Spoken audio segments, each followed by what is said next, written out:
Olá, sejam todos bem-vindos, vocês que nos assistem aí pelo Continente Play, aqui no Continente Notícias. Continuamos com a nossa agenda semanal de entrevistas e o meu convidado de hoje é o novo Procurador-Geral de Justiça do Ministério Público do Acre, eleito na semana passada, o promotor de justiça Danilo Lovisaro do Nascimento, que foi eleito com mais de 32% dos votos e depois inserido em uma lista tríplice e lá levado para o governador Gladson Cameli decidir sobre essa lista e ele foi a pessoa indicada. Então, antes de dar as boas-vindas para o meu convidado de hoje, eu quero ler um pouco da biografia dele para você que está aí nos assistindo, para que fique bem antenado e saiba um pouco mais sobre o Dr. Danilo. Vamos lá.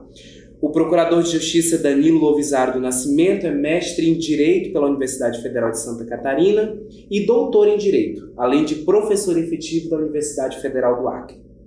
Lovisaro já atuou como coordenador do Grupo de Atuação Especial no Combate ao Crime Organizado e foi membro titular do Conselho Superior do Ministério Público do Acre. Foi titular da Promotoria do Tribunal do Júri, da 8ª Promotoria de Justiça Criminal, da Promotoria Especializada do Controle Externo da Atividade Policial, foi também promotor corregedor, assessor da PGJ, diretor da Fundação Escola do Ministério Público do Acre e presidente do Colégio Nacional de Diretores de Escolas. Então a gente tem, olha aí, um currículo bem vasto. Seja bem-vindo, procurador, obrigado por aceitar o nosso convite, vamos para um bate-papo aí bem legal. Eu que fico agradecido, cumprimento a você, Everton, e a todo o seu público, né? E estou à disposição.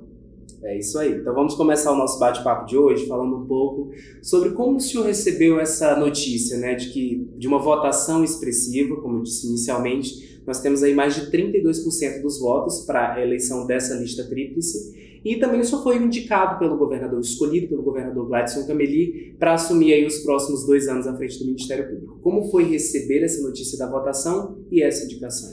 Pois é, eu acredito que até para as pessoas que não são do meio jurídico, né, conheçam um pouco melhor como se dá esse processo eleitoral dentro do Ministério Público, nós temos um grupo de promotores, são os membros, né, do Ministério Público, são promotores e procuradores de justiça. Os promotores atuam em primeiro grau, junto aos juízes de direito, e os procuradores de justiça são aqueles mais antigos na carreira, que quando chegam próximo aí do final da carreira ou têm um certo amadurecimento já profissional, eles são promovidos a procuradores de justiça e vão atuar em segundo grau perante o Tribunal de Justiça aqui no caso. A eleição é com um procedimento complexo porque se divide em 2 etapas. Num primeiro momento, essa etapa se desenvolve dentro do Ministério Público, justamente perante os membros do Ministério Público, os promotores e procuradores, todos integrantes dessa carreira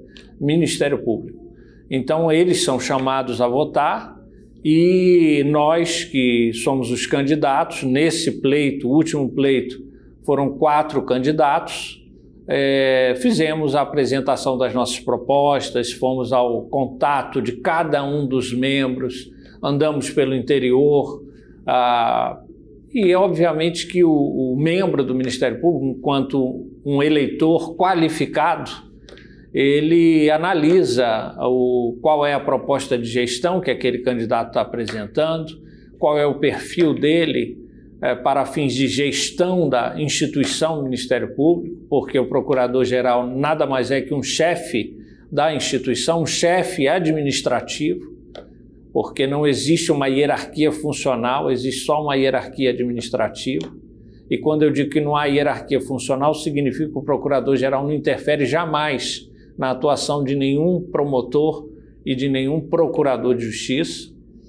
Então, esses eleitores, que são os membros do Ministério Público, eles vão fazer essa avaliação do perfil profissional, da carreira desse candidato, do seu perfil, eventualmente, como um futuro gestor, das propostas de gestão que ele está querendo apresentar ali naquele momento como um projeto de uma futura gestão e aí ocorre essa primeira etapa, que é uma etapa em que a escolha se dá iminentemente dentro da classe ou dentro do Ministério Público. é formada uma lista tríplice e, obviamente, que no meu caso específico, como eu figurei como primeiro da lista, isso é algo extraordinário do meu ponto de vista em termos de reconhecimento do meu trabalho dentro do Ministério Público, porque para mim significa que os meus colegas aprovaram o meu nome como sendo um membro do Ministério Público que se dedicou, né, às suas atividades ao longo desses 23 anos e que merece o respeito deles e figurar na lista tríplice. O segundo momento um segundo momento que se desenvolve num aspecto de escolha política feita pelo governador. E aqui eu também, para o público leigo, digamos assim, eu esclareço que até no caso do Procurador-Geral da República, a Constituição não prevê a formação dessa lista tríplice. Tradicionalmente se faz uma lista tríplice, mas nós vimos no caso do Procurador-Geral da República atual que a escolha se deu fora de uma eventual lista e o presidente da República escolheu um integrante da carreira do Ministério Público da União e foi esse o critério que ele utilizou. No caso dos Ministérios Públicos dos Estados, aí a Constituição obriga a formação da lista tríplice e confere ao governador de cada estado essa prerrogativa de escolher qualquer um dos 3 nomes da lista. Então, isso é um procedimento que se desenvolve dessa forma, é um direito ou uma prerrogativa do governador escolher qualquer um dos 3 nomes, não precisa ser obrigatoriamente o primeiro nome. Eu já participei há 8 anos atrás de um processo eleitoral dentro do Ministério Público, figurei como primeiro e não fui escolhido. Mas não quer dizer que naquele momento os meus colegas que figuraram na lista tríplice não estivessem igualmente habilitados ou capacitados a exercer a chefia da nossa instituição. Tanto que o doutor Oswaldo, que foi o escolhido naquele pleito anterior que eu concorri, fez uma das melhores gestões do Ministério Público. Então, o que demonstra que a escolha aí do governador, feita dentro da legalidade dos 3 nomes, estava perfeita. Agora, nesse momento atual, pelo que eu observei, o governador Gladson ele tem um critério muito claro, que é da escolha do primeiro da lista. Ele fez isso, inclusive, com a Procuradora-Geral de Justiça atual, a quem eu vou suceder, que é a doutora Kátia. Nesse último mandato dela, já era o governador atual à frente, né, do governo, e ele fez a escolha da doutora Kátia, acredito, com base nesse critério, ele declarou isso naquele momento, como sendo a primeira da lista, respeitando a vontade da classe, ou seja, dos membros do Ministério Público. O que eu acredito que seja um critério muito importante do ponto de vista democrático, você respeitar a vontade dos integrantes do Ministério Público, demonstra, inclusive, um grande interesse de fortalecimento da instituição Ministério Público. Vejo dessa forma, né? E eu acredito que nesse momento ele consolidou esse critério, né, que ele já vinha desenvolvendo, ratificando a escolha do primeiro lugar. Inclusive, essa é uma bandeira da nossa CONAMP, que é a Associação Nacional do Ministério Público, né, brasileiro, em que ela defende a escolha do primeiro nome da lista Brasil afora, né, não só aqui no Acre, mas em todo o Brasil, para que seja respeitada assim a vontade dos membros do Ministério Público. Isso foi o que aconteceu agora, por isso eu me sinto duplamente feliz de ter figurado como primeiro e de, em seguida, ter sido escolhido pelo governador. Bom, esse é o Procurador-Geral de Justiça, Danilo Lovisaro do Nascimento, que representa agora o Ministério Público do Acre pelos próximos 2 anos. Me fala um pouco agora, levando em consideração que o senhor falou um pouco a respeito do papel do Procurador-Geral, quais são as expectativas e os desafios que o senhor consegue nesse momento vislumbrar para os próximos anos? Eu queria fazer apenas uma observação que eu acho que é importante, né, para o público, né, que na verdade a gente é nomeado, né, como novo procurador, né, porque foi feita a escolha da lista, mas existe ainda um ato administrativo formal que é a posse, né? Então, no momento atual, eu ainda não sou o Procurador-Geral de Justiça, né? Eu sou o Procurador de Justiça no exercício das minhas funções. A doutora Kátia é a chefe, nesse momento, do Ministério Público do Estado do Acre e na segunda quinzena de janeiro do próximo ano, né, 2022, segundo a lei, vai ser marcada a data da posse. Aí sim, há uma transmissão efetiva do cargo da Procuradora-Geral de Justiça atual para o Procurador-Geral de Justiça nomeado. Essa posse, ela independe já do governo, é uma questão interna que ocorre já no Ministério Público, já é uma questão do Ministério Público, uma questão administrativa, afeta ao Ministério Público, mas é importante porque é ela que vai completar todo esse ato aí complexo administrativo que a gente está na iminência aí de ocorrer essa troca de gestão. Quanto às expectativas, eu acredito que a minha visão de Ministério Público, com todo respeito, né, a gestão atual, ela tem diferença, isso é normal, né?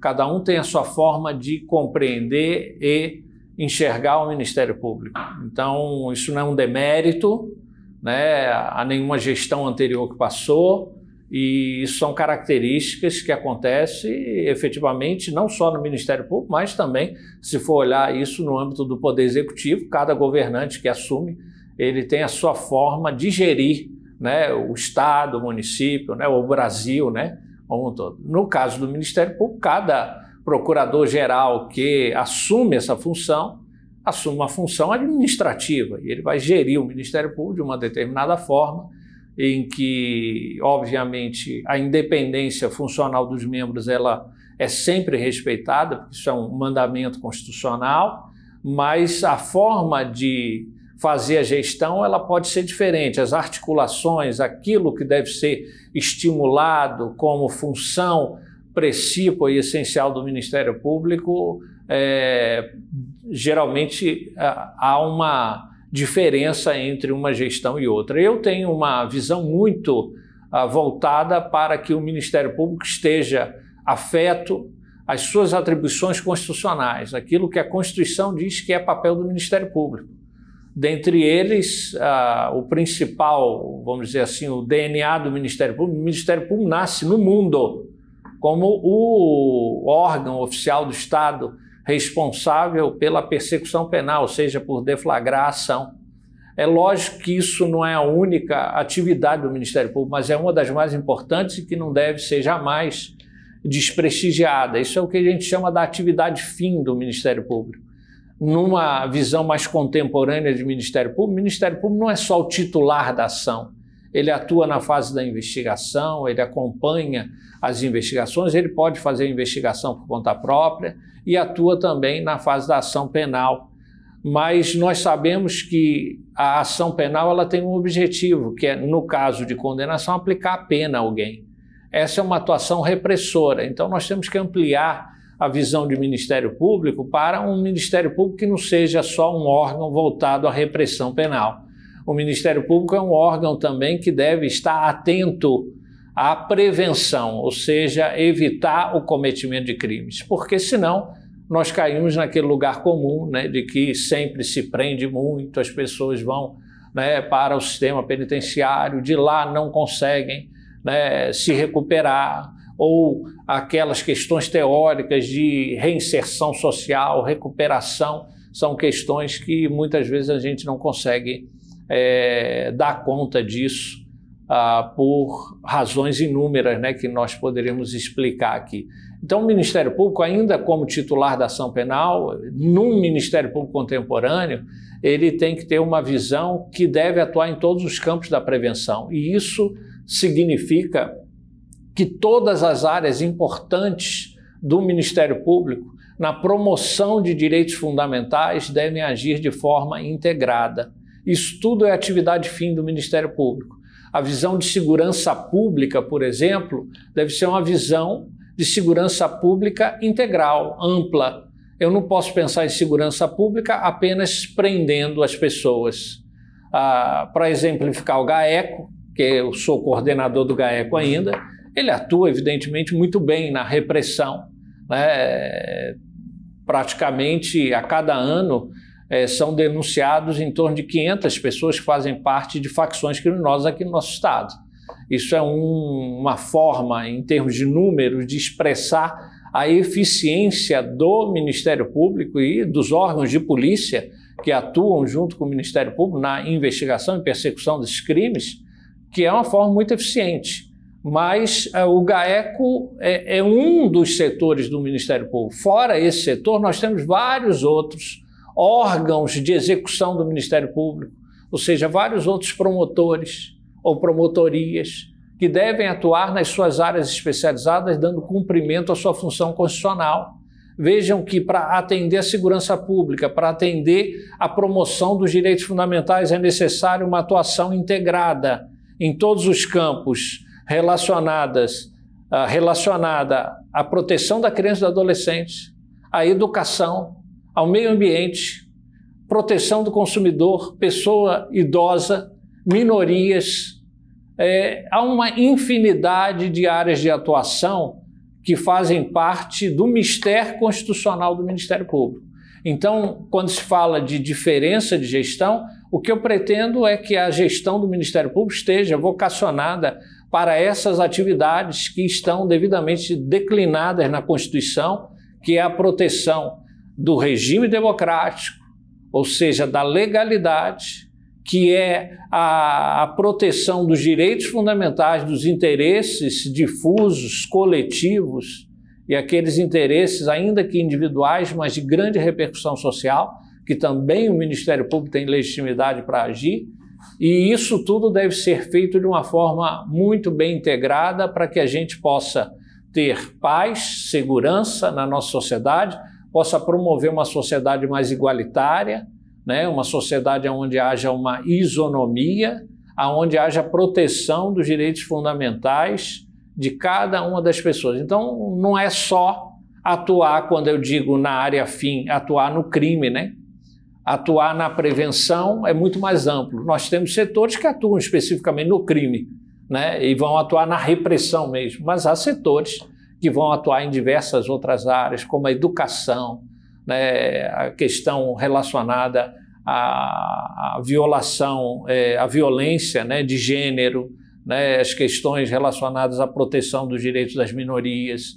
Então, tudo isso entra no âmbito de atuação do Ministério Público. Até o conflito agrário, nós temos promotoria especializada para o conflito agrário. Nós temos setor para mediação de conflitos, inclusive, em que essa atuação do Ministério Público ela deve ser estimulada também para evitar a judicialização de todos os casos que chegam ao conhecimento do Ministério Público. Então, a atuação do Ministério Público é muito ampla, e o meu objetivo é estimular justamente a atuação nessas funções que eu entendo que são funções essenciais do Ministério Público e, em linhas gerais, poderíamos dizer que é a repressão ao crime, a prevenção ao crime e a proteção dos direitos fundamentais. De uma forma bem sintética, seria isso. Perfeito. Uma aula sobre função do Ministério Público, o que também tem a ver com a função que o senhor futuramente vai exercer, já exerceu, está exercendo, né?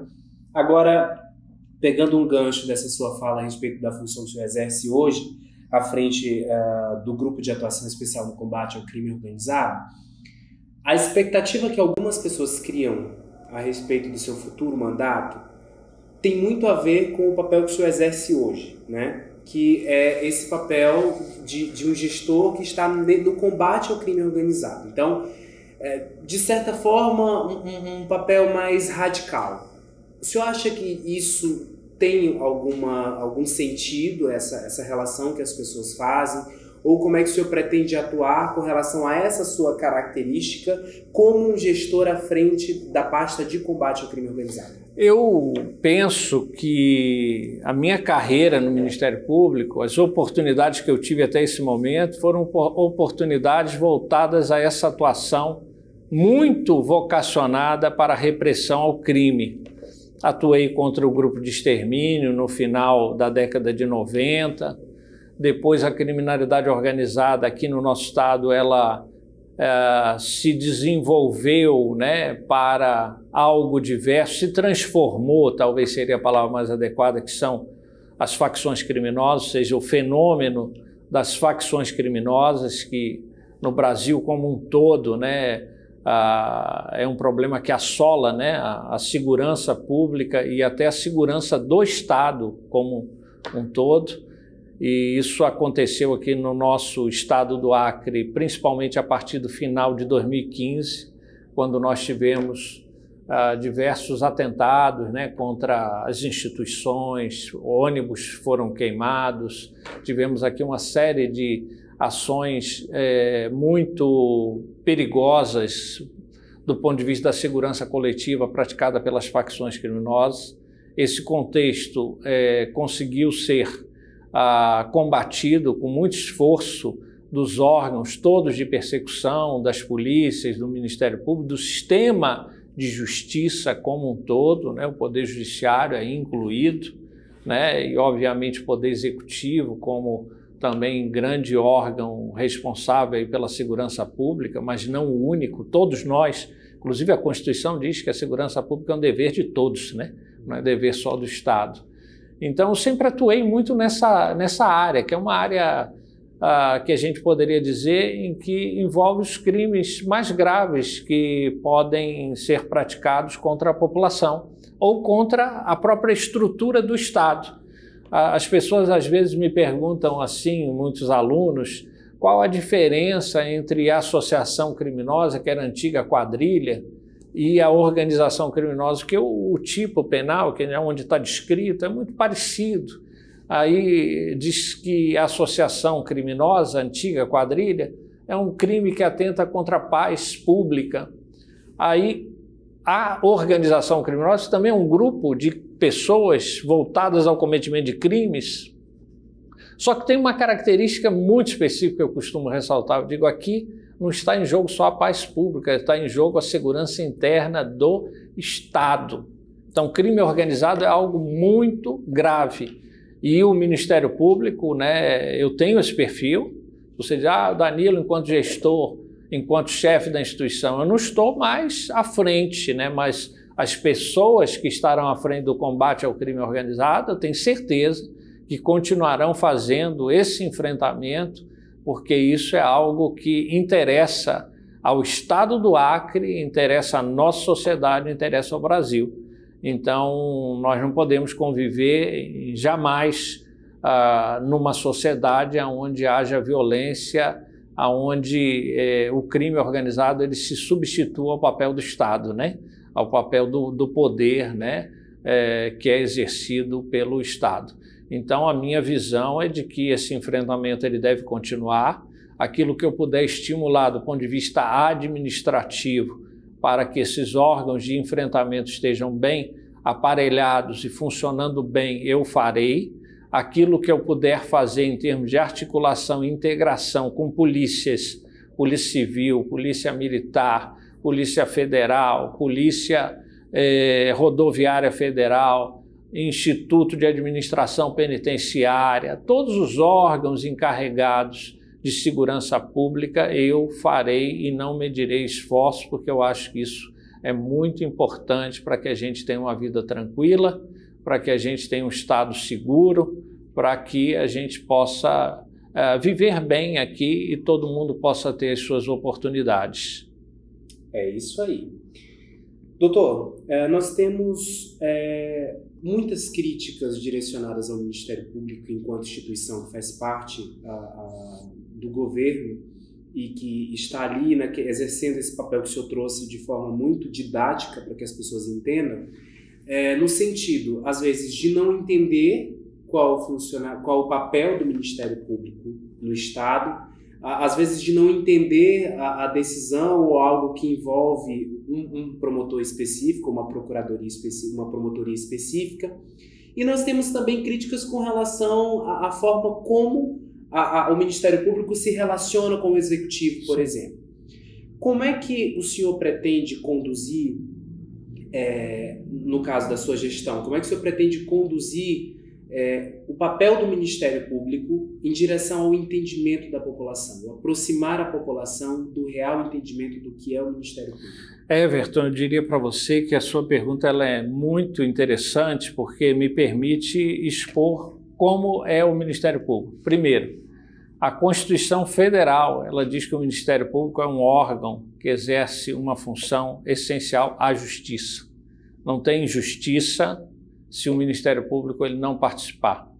Então, isso é o que diz a Constituição. Segundo, a Constituição ela prevê autonomia tanto administrativa como, inclusive, orçamentária e financeira para o Ministério Público. Então, embora a gente, às vezes, a população, de uma forma geral, pense que o Ministério Público é um órgão do Estado, não é. O Ministério Público é um órgão totalmente independente da estrutura do Estado. Então, isso faz parte do DNA do Ministério Público. O Ministério Público não está relacionado a governo nenhum. Ele não pode receber ordens de governo, ele não exerce as suas atividades de forma controlada por nenhum governo, ele é um órgão independente e isso é fundamental para a democracia. Todos os governantes entendem esse papel do Ministério Público como órgão independente, por isso que existe a autonomia orçamentária e financeira, os repasses acontecem de forma obrigatória para o Ministério Público, para que não haja nenhum tipo de ligação entre Ministério Público e governo, né, em termos de atrelamento orçamentário, alguma coisa nesse sentido. Mas isso não significa que o Ministério Público, embora independente, e independente também os seus membros, aquilo que eu falei no início, que o Procurador-Geral de Justiça ele jamais vai dizer como um membro do Ministério Público deve agir, e se houver uma crítica à atuação de algum membro do Ministério Público, existem as instâncias de controle. No caso, por exemplo, da ação penal, se um promotor pedir uma absolvição e não se entende que é correto, pode, eventualmente, né, essa questão vir a ser avaliada, né? No caso específico da absolvição, ele tem independência para pedir absolvição. Esse exemplo não foi bom. Mas eu digo no caso dele ter pedido uma condenação, ter sido condenado, e aquilo se entender que não é correto, a defesa pode recorrer, né? A defesa pode recorrer, o tribunal vai avaliar. No caso das atividades que o Ministério Público exerce, ainda do ponto de vista de investigação, se houver algum tipo de abuso, pode até ir no judiciário, entrar com mandado de segurança, alguma medida judicial, para que seja coibido os abusos. No caso das investigações levadas a efeito no âmbito de investigações como inquéritos civis públicos ou procedimentos preparatórios, um eventual arquivamento pedido pelo Ministério Público, é feito um controle pelo Conselho Superior do Ministério Público. No caso do arquivamento na esfera criminal, o controle é feito pelo Procurador-Geral de Justiça, que vai dar a última palavra caso haja uma provocação feita pelo juiz da causa que não concorda com o arquivamento pedido pelo promotor. Então, o que eu quero dizer em síntese, né, e se houver um desvio grave do ponto de vista funcional, né, o membro do Ministério Público está sujeito à fiscalização do seu órgão correicional, né? Então, há várias instâncias de controle da atuação do Ministério Público. É isso que eu estou querendo dizer, né? E isso não resvala na independência do membro. Ele atua de forma independente e, se houver algum excesso, algum desvio, existem os mecanismos jurídicos para corrigir esse eventual excesso. A independência é um primado, é algo fundamental. Agora, isso não quer dizer que o Ministério Público não deva agir com harmonia, com serenidade, sobretudo o Procurador-Geral de Justiça, que ele mantém relações institucionais com os poderes, poder legislativo, poder executivo, o poder judiciário. Então, o Procurador-Geral de Justiça ele exerce essa função política também de representação da instituição. E isso significa que a instituição Ministério Público, que é algo maior do que a atuação de cada membro, ela deve manter um diálogo constante com todos os poderes, com todos os órgãos da administração, respeitada sempre a legalidade, porque o Ministério Público é o fiscal da legalidade também, né? O guardião também da Constituição. Então, em última análise, é isso. Então, o meu relacionamento vai ser um relacionamento harmônico, um relacionamento como um grande moderador dentro desse contexto como um todo, né? Ele tem que ter maturidade para analisar todas as questões que chegam ao seu conhecimento, fazer o devido diálogo e sempre respeitada a legalidade, atuar como manda a Constituição.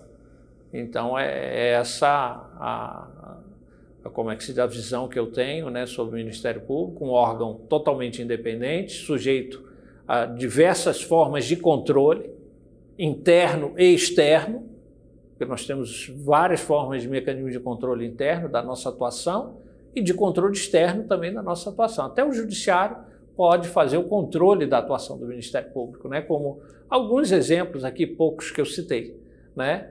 Mas do ponto de vista institucional, o Ministério Público é uma instituição, embora independente, não fazendo parte da estrutura do Poder Executivo, do Legislativo, do Judiciário, é um órgão à parte, né? Ele se relaciona com todos esses órgãos. E o Procurador-Geral de Justiça é o chefe da instituição, portanto, ele que dialoga com esses poderes. Eu pretendo, obviamente, manter a harmonia entre os poderes, a harmonia entre as instituições, até porque a Constituição é que diz que eu sou defensor, está lá na Constituição, defensor dos poderes do Estado. É isso que está na Constituição. Perfeito. Olha só, nós temos aí um bate-papo intenso para você acompanhar. Eu diria que uma aula, porque nós estamos aqui falando também com um professor, né, de Direito, então acompanha tudo direitinho aí. O doutor Danilo falou um pouco sobre o papel do Ministério Público, o papel do Procurador-Geral de Justiça, também essa articulação para manter a harmonia entre os poderes, e isso é considerado muito importante se a gente pensar que o conhecimento a respeito de como funciona o Estado e as suas instituições nos leva para um caminho muito melhor. Doutor, por conta do nosso tempo, eu quero lhe dar 1 minuto para responder essa minha pergunta, que é: como que o senhor gostaria que a sua gestão fosse lembrada? Acredito que gostaria muito que a minha gestão fosse lembrada como um Ministério Público independente, como um Ministério Público que atuou dentro de todas as suas atribuições constitucionais, que buscou a promoção dos direitos fundamentais, que buscou a realização da justiça e que, dentro da medida do possível e daquilo que é constitucionalmente atribuído ao Ministério Público, foi capaz de contribuir para uma sociedade mais justa e uma sociedade onde as pessoas possam ter mais oportunidades, uma sociedade mais igual. É isso aí. Como eu disse no início, esse é o futuro Procurador-Geral de Justiça do Ministério Público do Acre, como ele bem pontuou aqui, porque nós ainda temos a procuradora Kátia Regiane à frente do cargo, pelo menos até o dia da posse, que deve acontecer lá na segunda quinzena de janeiro do ano que vem. Você vai acompanhar tudo aqui pelo Continente direitinho. E desde já eu quero lhe agradecer pela oportunidade. Eu que agradeço. Para mim é uma imensa felicidade estar aqui com você, Everton, e com o seu público. Eu que agradeço. Para mim, como eu disse, foi uma aula. Estaremos sempre disponíveis. Ok, muito obrigado. Como eu disse no início, você pode acompanhar toda essa entrevista aí no Continente Play, vai ficar disponível sempre que precisar. Compartilhe com seus amigos, com seus familiares. Nós seguimos por aqui. Eu sigo conversando com o doutor Danilo um pouco sobre gestão, os desafios e as expectativas, e você segue acompanhando aí no Continente o Acre e o mundo todo em um só lugar.